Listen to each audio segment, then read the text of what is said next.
Chers amis, bonjour. Joie nouvelle de se retrouver sur les ondes de la 100.3. Il est 10h32 dans le studio de Christ Radio et nous sommes ensemble dans notre émission et nous continuons avec ce que nous avons fait ce matin. Je vous rappelle que nous sommes donc dans une réflexion pour essayer de comprendre ce passage de Luc chapitre 16 à partir du verset 18 et suivant, où lorsque Lazare s'est retrouvé dans le sein d'Abraham face au mauvais riche, puisque c'est un riche qui ne s'est pas occupé des choses de Dieu, il s'est retrouvé en enfer et Lazare dans le sein d'Abraham, et ce jeune homme qui est en enfer dit à Lazare, va voir mes frères pour ne pas qu'ils soient avec moi là en enfer. Et Abraham répond, ils ont Moïse et les prophètes qui les écoutent. Alors on va insister forcément sur ils ont Moïse et les prophètes. Alors je vous avais dit que je pense qu'à partir de ces textes, on a pu comprendre depuis la semaine dernière que si tu cherches une église quelque part, l'important c'est pas le miracle. Tous ceux qui veulent entrer dans une église à cause d'un miracle, je me pose des questions sur votre foi. C'est la même chose que ceux qui vont à Simalène et qui prennent des photos dans le soleil pour essayer de voir si, en développant leurs photos, ils vont voir la tête de la Vierge Marie. Ça, c'est une foi qui est bizarre, ça. C'est une foi superficielle. Et ma foi repose sur la conviction profonde que Jésus-Christ est Dieu. Ça, c'est la première des choses. Il est ressuscité. Et c'est lui que je veux suivre. Et maintenant que je veux le suivre, puisque je reconnais qu'il est Dieu, je veux le suivre à travers sa parole. Ils ont Moïse et les prophètes qui les écoutent. Et Jésus-Christ, à travers les apôtres qu'il a, nous donne la vérité. Et c'est pour ça que je crois que, qu'on le veuille ou non par rapport à l'Église, le discernement par rapport à la vérité est un discernement qui est important. Maintenant, comment je vais reconnaître un vrai chrétien sur la terre? Pas premièrement au fait qu'il confesse le credo. Je vais reconnaître un vrai chrétien sur la terre. Alors, connaître le credo, c'est pas une mauvaise chose, et le mettre en pratique, bien sûr, c'est très important, mais c'est par rapport aux actes que je pose.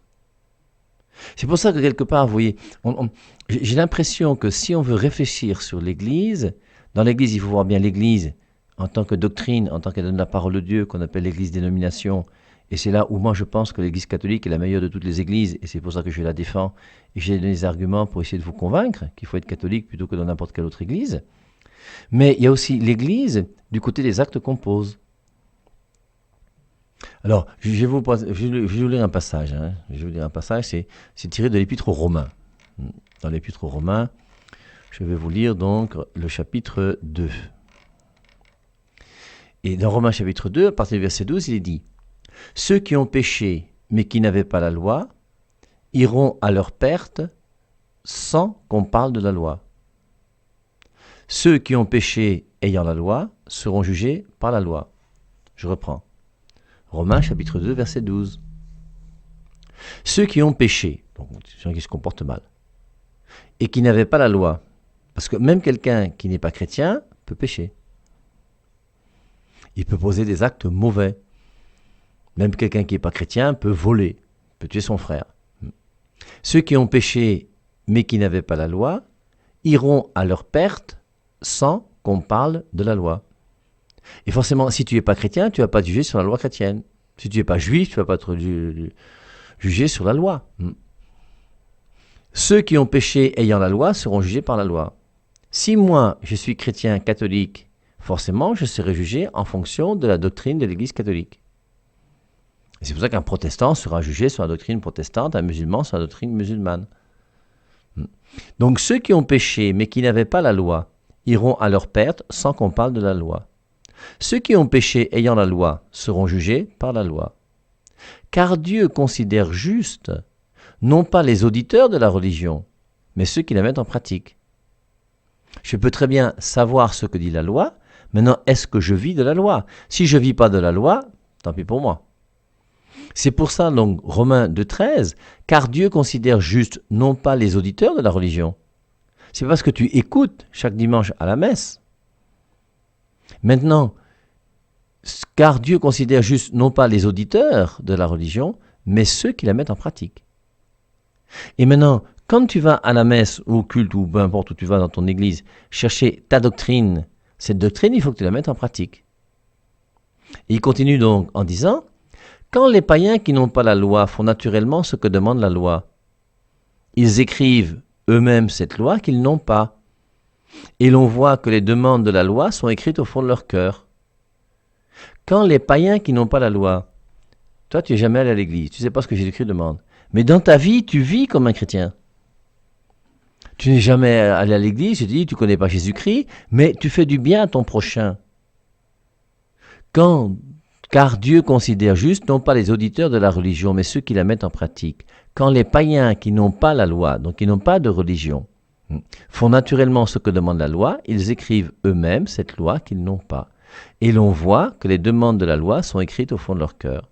C'est leur propre conscience qui fera leur procès, et ils se verront accusés ou approuvés par leur propre raison, le jour où Dieu jugera les secrets des cœurs par Jésus-Christ, comme le dit mon évangile.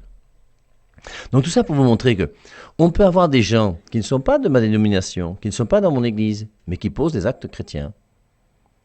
Et c'est pour ça que quelque part, on va reconnaître le chrétien par rapport à sa doctrine, c'est clair. Parce que je ne peux pas être chrétien en enseignant que Jésus-Christ n'est pas Dieu. C'est pas possible.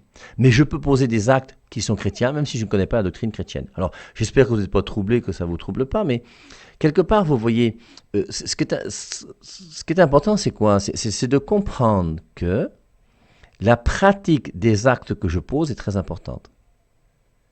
Si je pose des actes qui sont bons, je serai bien jugé. Si je pose des actes qui sont mauvais, je serai mal jugé. Et maintenant, pour poser des actes qui sont bons, normalement, il faut avoir la vérité. C'est pour ça que dans Jean 17, 17, Jésus-Christ dit « Consacre-les dans la vérité. Ta parole est vérité. » Ils ont Moïse et les prophètes. Et en ayant Moïse et les prophètes, en ayant les apôtres, en ayant aujourd'hui la parole de Dieu, je connais d'une manière certaine les actes que je dois poser pour poser des actes conformes à ce que Jésus-Christ veut, afin que je puisse, le jour du jugement, me retrouver au paradis. Il est clair que n'iront pas au paradis uniquement ceux qui appartiennent à une dénomination. Je crois que c'est évident. C'est pour ça qu'on distingue habituellement, quand on parle de l'Église dénomination et l'Église corps mystique du Christ. Ce qu'on appelle l'Église corps mystique du Christ, c'est le corps du Christ, si vous voulez, et l'ensemble des gens qui font partie du corps du Christ ne sont pas réservés uniquement à une Église où ils se réunissent le dimanche. Seront sauvés, non pas ceux qui appartiennent à une dénomination, mais seront sauvés tous les hommes de bonne volonté qui posent des actes bons en fonction de leur conscience. Et là, on se retrouve dans Matthieu chapitre 25, versets 31 et suivant. Ce très joli passage de Matthieu, où à la fin de Matthieu, on voit le jugement dernier, et on voit que le jugement dernier n'est pas lié à une question de doctrine. Lorsque le Fils de l'homme viendra dans sa gloire, avec tous les anges, il s'assiera sur son trône de gloire. Toutes les nations seront assemblées devant lui. Il séparera les uns d'avec les autres, comme le berger sépare les brebis d'avec les boucs. Et il mettra les brebis à sa droite et les boucs à sa gauche. Donc ça, c'est la parabole du jugement dernier dans l'évangile de Matthieu. C'est d'ailleurs la dernière parabole que Jésus-Christ enseigne juste avant, Matthieu chapitre 26, d'être arrêté de mourir. Et c'est une parabole qui est très universelle. Comme le début, je vous rappelle, de Matthieu chapitre 5, versets 1 à 11, les béatitudes sont très universelles. Les béatitudes ne sont pas réservées aux chrétiens catholiques. Heureux ceux qui pleurent, heureux ceux qui ont faim et soif de la justice, heureux les affamés de pain, je sais pas quoi là, heureux ceux qui font la paix, heureux ceux qui pleurent. Et à la fin là, donc il va revenir dans sa gloire pour le jugement dernier. Alors le roi dira à ceux qui seront à sa droite, « Venez, vous qui êtes bénis de mon Père, recevez en héritage le royaume qui vous a été préparé dès la fondation du monde. » Et donc il y a des gens qui vont aller au paradis. Et ces gens qui vont aller au paradis, quand le Christ va venir s'asseoir sur son trône avec les anges et que tout le monde sera là, il va séparer les brebis des boucs. Il leur dit donc, « Le roi dira à ceux qui sont à sa droite, « Venez, vous qui êtes bénis de mon Père. » Recevez en héritage le royaume qui vous a été préparé dès la fondation du monde. Verset 35. Car j'ai eu faim et vous m'avez donné à manger. J'ai eu soif et vous m'avez donné à boire. J'étais étranger et vous m'avez recueilli. Nu et vous m'avez vêtu.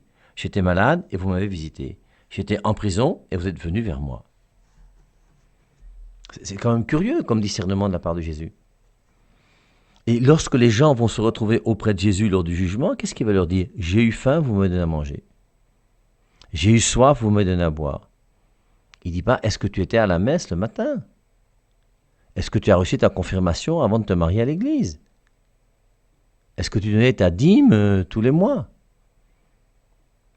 C'est quand même très intéressant. Et bon, c'est bien parce que ça nous fait comprendre, vous voyez, que le jour où je vais mourir, enfin je parle de moi, ce sera simple parce que je suis catholique, donc la doctrine de l'Église catholique, je serai jugé donc sur la doctrine de mon Église. Mais le jour où un Esquimau, un pygmée, un païen, un athée, un bouddhiste, un hindouiste, un musulman, va être jugé par Dieu, parce que, qu'on le veuille ou non, tous les êtres humains de la terre, un jour vont mourir et verront Dieu. Et je vous rappelle que ce n'est pas parce que je ne crois pas en Dieu que je ne serai pas jugé par Dieu. Parce que l'existence de Dieu n'est pas relative à ce que tu penses. Cogito ergo sum, on en a parlé l'autre jour, et Descartes s'est complètement planté, que les choses soient claires. Et que tu penses ou pas que Dieu existe ou pas, c'est pas ça qui fait qu'il existe. C'est pas ta pensée qui fait que Dieu existe ou pas. Dieu existe parce qu'il est Dieu, il existe, il est, point. Et tout le monde sera jugé par Dieu. Alors maintenant, ceux qui ont la doctrine catholique seront jugés en fonction de la doctrine catholique. Ceux qui ont la doctrine protestante seront jugés en fonction de la doctrine protestante. Ceux qui sont musulmans seront jugés en fonction du Coran. Ceux qui sont animistes seront jugés en fonction de l'animisme. Mon frère Bamilike, là, qui fait le culte des crânes, il sera jugé en fonction de ce qu'il connaît du culte des crânes. Et chacun d'entre nous sera jugé en fonction de ce qu'il a comme connaissance. C'est pour ça que Jésus-Christ, qui est un Dieu qui n'est pas fou, au contraire, il est même intelligent, il est sage et il est amour. Jésus-Christ ne peut pas juger quelqu'un sur une connaissance qu'il n'a pas. L'exemple que je vous donne toujours, c'est imaginez que moi, je vais enseigner les mathématiques en classe de 5e. Pour savoir le niveau des élèves, je leur donne un devoir, je prends le bac C de l'année dernière et je demande aux élèves de 5e de composer le bac C là en 4 heures de temps. Ben forcément, tous les élèves auront 0. Et 4 heures de temps, et rapidement, après 10 minutes, ils ne vont rien comprendre. Il y a des sigmes qu'ils ne vont pas comprendre, les intégrales, les logarithmes, tout ça, ils seront complètement perdus. Et quand moi, professeur, je donne à des élèves de 5e de composer l'épreuve du bac, ça montre bien que moi, je suis un prof idiot et bête. Ce n'est pas les élèves qui sont bêtes, c'est le prof qui est bête. Parce que le prof ne peut pas demander à des élèves une connaissance qu'ils n'ont pas. Et c'est pour ça que Jésus-Christ, lui, lorsqu'il va juger une personne qui va venir devant lui, quel que soit son pays, sa culture, sa coutume, sa religion, Jésus-Christ va juger la personne sur quoi? Sur la connaissance qu'il a. Et en fonction de la connaissance que tu as, comment est-ce que tu as vécu? Je vous rappelle, c'est quand les païens qui n'ont pas la loi font naturellement ce que demande la loi, ils écrivent en eux-mêmes cette loi. Et donc, à partir du moment où tu vas passer devant Dieu, tu seras jugé sur ce qu'est la doctrine que tu as dans ta tête aujourd'hui. Et un musulman sera jugé sur le Coran. Et quelqu'un qui n'a ni le Coran ni la Bible sera jugé sur les actes qu'il a posés.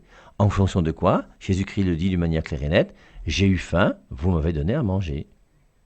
Est-ce que tu as été attentif à ton prochain qui est autour de toi? Comment vis-tu avec les pauvres qui sont là autour de toi?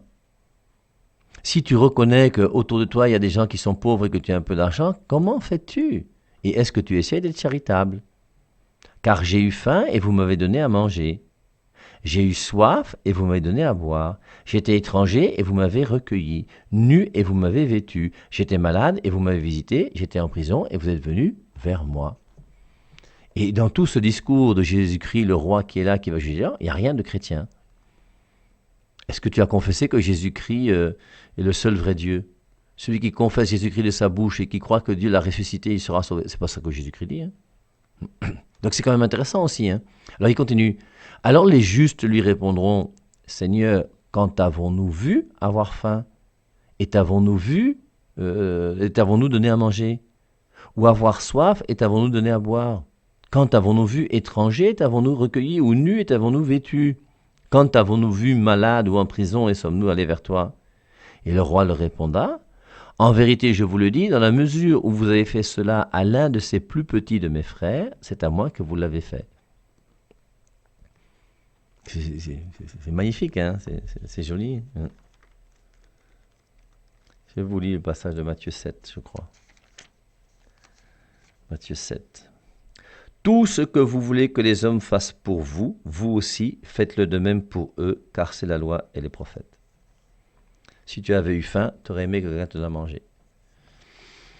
Donc, Et le roi leur répondra, en vérité, je vous le dis, dans la mesure où vous avez fait cela à l'un de ces plus petits de mes frères, c'est à moi que vous l'avez fait. Ensuite, il dira à ceux qui seront à sa gauche, retirez-vous de moi, maudits, allez dans le feu éternel préparé pour le diable et pour ses anges. Alors s'il y a des gens vraiment qui jusqu'à aujourd'hui croient que l'enfer n'existe pas, expliquez-moi ce passage de Matthieu chapitre 25, verset 41. J'ai eu faim, vous ne m'avez pas donné à manger, j'ai eu soif, vous ne m'avez pas donné à boire, etc., etc. Alors ils répondront aussi, Seigneur, quand avons-nous vu avoir faim ou soif, étranger ou nu, malade ou en prison, et nous n'avons pas rendu service? Alors il répondra, en vérité je vous le dis, dans la mesure où vous n'avez pas fait cela à l'un de ces plus petits, c'est à moi que vous ne l'avez pas fait. Et ceux-ci iront au châtiment éternel, mais les justes à la vie éternelle. Et Jésus-Christ va juger ces gens qui n'ont pas la chance d'avoir la parole de Dieu et la véritable doctrine sur le bon sens qui fait que je dois faire aux autres ce que je veux qu'on me fasse. Et quand je vois quelqu'un qui a faim, c'est normal que mon cœur soit touché, que je lui donne à manger. Donc voilà le jugement de Jésus-Christ. Alors, vous voyez, c'est pour ça que nous avons donc des gens qui peuvent être d'une autre maison que la nôtre et qui posent des actes qui sont charitables. Et nous serons tous jugés sur la charité. On sera jugé sur la charité et non pas sur la foi. On ne sera pas jugé sur le credo. On sera jugé sur la charité. Mais en même temps, ce que nous devons comprendre, c'est que la charité que je vais vivre est relative à la foi. En ce sens où l'amour que je vis est relatif à la vérité. Si je connais la vérité sur l'amour, je pourrais aimer d'une manière beaucoup plus grande et beaucoup plus vraie et beaucoup plus profonde que si je n'ai pas la vérité sur l'amour. D'ailleurs, quand dans l'amour il n'y a plus de vérité, on se retrouve dans la passion, le plaisir. Et sans la vérité, on arrive à l'homosexualité, à toutes ces choses, qui fait qu'on ne connaît plus la finalité de la relation sexuelle et on cherche le plaisir pour le plaisir. Alors ça peut être la zoophilie si c'est les animaux, ça peut être n'importe quoi et après on ne sait plus où on est. C'est vrai que la vérité est très importante. Et il est clair que dans l'acte sexuel entre un homme et une femme, il y a une vérité qui est claire, c'est que l'acte sexuel entre l'homme et la femme est forcément ouvert à la vie. Si vous demandez à un enfant de 13 ans, 14 ans comment est-ce qu'on fait un enfant, il ne va pas dire qu'il faut aller dans un laboratoire, prendre des spermatozoïdes que quelqu'un a déposés quelque part, essayer de voir si on peut commencer à faire... Non. Le bon sens sait qu'un enfant, c'est un père et une mère. C'est un spermatozoïde et un ovule. C'est 9 mois et puis le fruit arrive. Point. C'est pour ça que la vérité est importante. Et donc, par rapport à la religion, c'est la même chose. Alors, il est clair que ceux qui n'ont pas la chance d'avoir la vérité, ils peuvent vivre de la vérité même sans la connaître, ce qu'on vient de voir dans Matthieu chapitre 25. Mais il faut comprendre aussi que si Jésus-Christ est venu, c'est quand même pour qu'il y ait cette vérité. Alors, on avait vu, vous voyez que aujourd'hui, on critique beaucoup notre Église. Alors, je vous avais lu la lettre ce matin et j'ai pas fini. Elle n'a pas été finie cette lettre, on aurait pu continuer. Mais pour montrer que c'est pas parce qu'il y a quelques prêtres pédophiles que l'Église est pédophile. C'est pas parce qu'il y a quelques prêtres rosicruciens que l'Église catholique est rosicrucienne. Et l'Église catholique a toujours condamné qu'un catholique puisse être rosicrucien. Comme l'Église catholique a toujours condamné qu'un pédophile, c'est un acte mauvais. Et c'est pour ça donc il faut aujourd'hui, malgré les attaques qui se trouvent, alors pour l'Église catholique, prenez toutes les églises que vous voulez défendre aussi, il n'y a pas de souci, non? Et qu'on puisse comprendre que ce n'est pas parce qu'il y a des scandales dans l'Église que l'Église est forcément une Église mauvaise. J'insiste, j'insiste parce que c'est important. C'est pas parce que, je prends un exemple stupide, mais il faut le prendre de temps en temps, c'est pas parce que la religion vient des Blancs que le Dieu des Blancs est un Dieu qui est mauvais. Vous voyez le raisonnement de quelqu'un, vous? Quand on vous dit maintenant que comme les Chinois ont réussi à développer leur pays grâce à leur culture en revenant au Dieu des Chinois, il faut que nous, ici, on chasse le Dieu des Blancs pour prendre notre Dieu d'origine, c'est ainsi qu'on va s'épanouir. Intellectuellement parlant, on a du mal à comprendre. Et si le Dieu des Chinois est le Dieu qui a épanoui les Chinois, prends le Dieu des Chinois. Mets-le à la première place dans ta vie pour qu'il t'aide comme il a aidé les Chinois. Ça me paraît plus intelligent, moi. Et c'est pour ça qu'au bout d'un moment, après, vous voyez, il faut qu'on ait des critères de discernement, qui soient des critères de discernement qui soient le plus intelligents possible. Et c'est pour ça qu'on est obligé, qu'on le veuille ou non, de reconnaître aussi que l'Église, c'est pas seulement les œuvres de charité, même si c'est ce qui est le plus important, c'est aussi une doctrine et une vérité.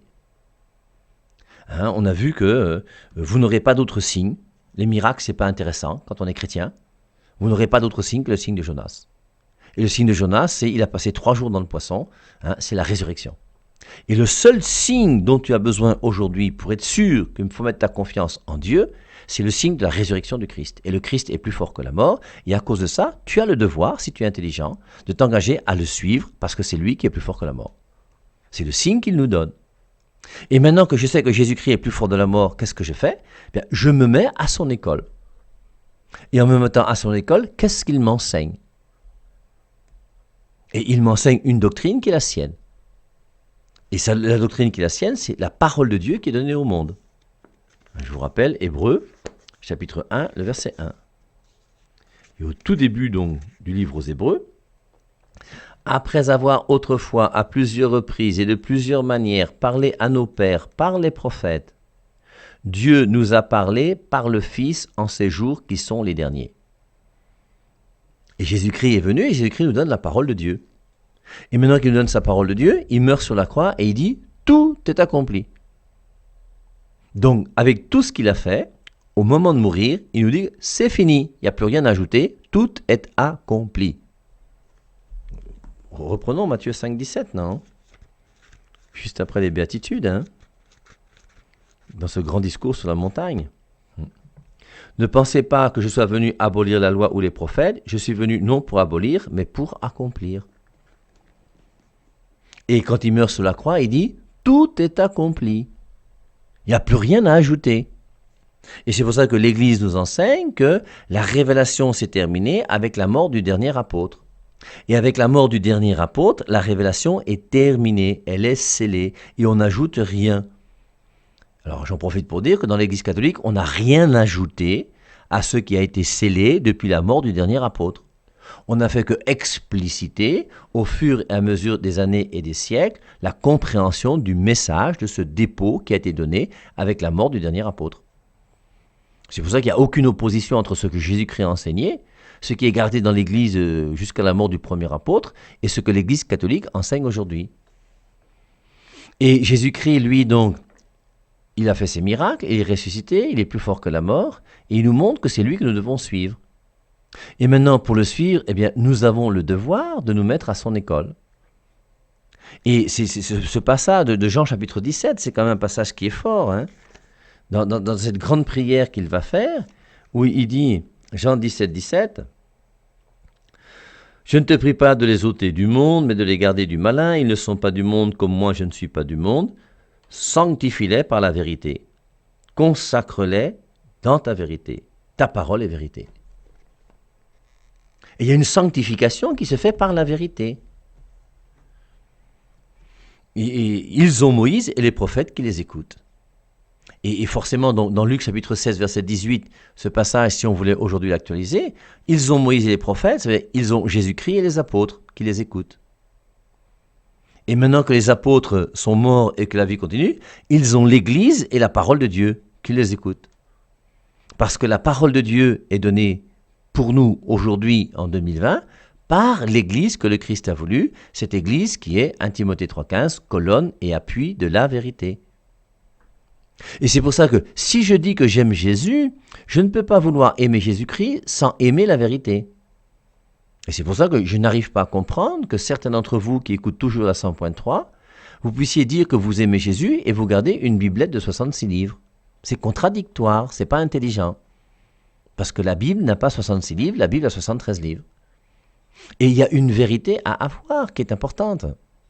Alors maintenant, il faut que chacun d'entre nous, nous puissions chercher la vérité. Et la grande vérité, c'est pas de savoir si Jésus-Christ avait des frères et des sœurs ou si la Bible a 73 livres ou 66 livres, mais c'est aussi des vérités que nous devons respecter, parce que c'est Dieu qui l'a voulu, c'est pas moi. La grande vérité, c'est est-ce que toi, aujourd'hui, tu vis la charité dans ton cœur ? Le grand commandement de Jésus-Christ, Jean 13, 34. Aimez-vous les uns les autres comme je vous ai aimé.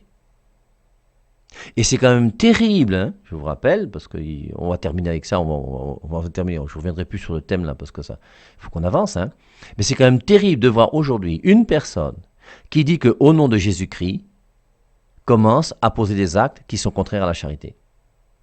L'exemple, j'ai reçu une personne ces jours-ci qui est venue me voir pour me dire que mon père ma femme, hein, elle est partie dans une nouvelle église, et depuis qu'elle est partie dans une nouvelle église, elle refuse qu'on puisse marcher ensemble. Donc tu pars dans une nouvelle église où on dit qu'on t'enseigne Jésus-Christ, et Jésus-Christ te demande de te séparer de l'homme avec qui tu vis depuis des années et avec qui tu as fait des enfants. Tu trouves ça normal, toi? Tu vois pas qu'il y a quelque chose qui ne va pas? Comme cet homme, je vous dis, cet homme qui quitte l'église catholique ou peu importe, qui rentre dans une nouvelle église, et en rentrant dans une nouvelle église, il dit à son fils, si tu rentres pas dans ma nouvelle église là où je suis, je ne te paye pas ta scolarité. Vous pensez que c'est chrétien, ça? C'est anti-chrétien. C'est pour ça que nous, les catholiques, quand on est catholique, même si ton enfant est chez les protestants ou n'importe où, on va t'envoyer à l'école sans souci. Parce qu'il faut vivre la charité, et la charité doit être vécue. Et je ne peux pas, au nom de certains passages bibliques, au nom de certaines interprétations de la Bible, au nom de certains gourous qui sont un peu bêtes et idiots, commencer à poser des actes qui sont anti-charitables. C'est quand même terrible de voir ces choses-là. Toi, tu entres, c'était dans un lycée de la place ici, je dirais le nom parce que c'est pas intéressant. Mais le surveillant général m'appelle alors que je faisais la catéchèse dans ce lycée, et il me dit, écoutez mon père, est-ce que c'est possible qu'on puisse se voir à la pause? Je dis, il n'y a pas de souci. Et je viens, et le problème c'est que c'est une fille, je crois, de troisième ou de seconde, qui avait commencé à mettre dans la tête de sa camarade de classe que vraiment les catholiques sont des idolâtres, qu'il faut quitter l'église catholique et tout ça. Et cette fille a commencé à dire déjà que son père et sa mère étaient des diables. Mais comment toi-même tu peux, au nom de Jésus-Christ, commencer à affirmer que ton père et ta mère sont des démons? Et c'est ça que tu appelles la charité? C'est quelle charité? Ça n'a pas de sens. Et c'est pour ça, vous voyez que moi, ce que je souhaiterais, c'est que chacun d'entre nous, nous puissions avoir un discernement. Et que vous qui êtes entrés dans les nouvelles églises aujourd'hui, posez-vous la question. Si tu es plus épanoui aujourd'hui qu'hier, il n'y a pas de souci, c'est que c'est bien pour toi. Mais après, quand même, essaye de regarder objectivement. Vous avez des églises dans lesquelles aujourd'hui, les gens qui sont là-bas sont même des hypocrites. Ils vivent là au regard de leurs frères. Ils ont peur de vivre dans la vérité. Et donc, quelque part, ils sont maintenant épiés et tout ça, ils essayent de voir comment est-ce qu'ils peuvent vivre. Donne ta vie à Dieu, vis ta vie avec ton Dieu, mets Dieu à la première place dans ta vie et dans ton cœur. Et une fois que Jésus-Christ est là, le qu'en dira-t-on et les gens, on s'en fout. On tient compte des remarques qu'on nous fait pour voir s'il y a des conseils qui sont bons et qui peuvent nous aider à nous améliorer. Mais à partir du moment où ma conscience est tranquille devant Dieu, j'avance et je trace. Content ou pas content, c'est pas grave. Tu n'es pas là pour plaire à ton pasteur. Tu es là pour plaire à Jésus-Christ. Vous avez même des femmes qui ont quitté un couple pour aller maintenant aller épouser un pasteur au nom de Jésus-Christ. Mais au bout d'un moment, vous voyez, tout ça c'est pour nous permettre quand même d'essayer de réfléchir un peu. Et ce que je souhaiterais, c'est si parmi vous il y a des gens qui m'écoutent et qui auraient d'autres exemples à me donner que les trois que je vous donne là. Le papa qui ne paye pas la scolarité à son enfant parce qu'il ne veut pas entrer dans sa secte ou sa nouvelle église. Antichrétien, c'est clair. Une femme qui quitte son mari parce qu'elle a entendu parler de Jésus-Christ dans une église et commence à ne plus aimer son mari et détruire son couple. C'est plus que bizarre. Et c'est pour ça, ce sont des exemples pour moi palpables, flagrants, que l'on voit autour de nous aujourd'hui et qui doivent être capables de susciter en nous un questionnement, une question, pour voir comment est-ce que je peux comprendre une chose pareille. Parce que quelque part, c'est incompréhensible.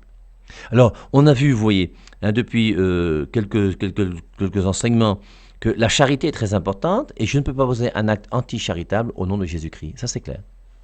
Et maintenant, donc ce soir, on va reprendre maintenant. Ils ont Moïse et les prophètes, et là, on va insister sur ce qu'est la vérité et ce qu'est la parole de Dieu une fois de plus. Alors, c'est vrai qu'il y a des gens parmi vous qui sont habitués à écouter le Père et Marie, mais ce soir, forcément, on va faire la distinction pour essayer de montrer que je ne peux pas croire qu'en revenant uniquement à la Bible, je peux avoir la parole de Dieu. Et que la parole de Dieu ne se trouve pas premièrement dans la Bible, encore moins dans la Biblette, mais la parole de Dieu se trouve premièrement dans l'Église. Et c'est pour cela que Jésus-Christ a voulu une Église, 1 Timothée 3,15, l'Église est colonne et appui de la vérité. C'est pour ça donc que dans cette parabole du mauvais riche et de Lazare, il est dit, ils ont Moïse et les prophètes qui les écoutent. Et soyons donc suffisamment attentifs pour discerner autour de nous les prophètes qui sont de vrais prophètes et les prophètes qui sont des faux prophètes.